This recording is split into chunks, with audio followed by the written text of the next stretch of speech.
ప్రేక్షకులకు నమస్కారం. ఈ వీడియోలో మనం శత్రువుని జయించుటకు మంత్రము యంత్రము తెలుసుకోబోతున్నాము.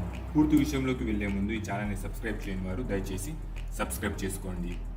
అలాగే ఇతర సమస్యలతో బాధపడేవారు, భార్యాభర్తల సమస్యలు, కుటుంబ సమస్యలు, వశీకరణ సమస్యలు, రాజకీయ సమస్యలు, సంతాన సమస్యలు, చెడు ప్రయోగాలతో సతమతం అవుతున్నవారు స్క్రీన్ మీద కనిపిస్తున్న ఫోన్ నెంబర్కి కాల్ చేసి మీ సమస్యకు పరిష్కారం పొందవచ్చు.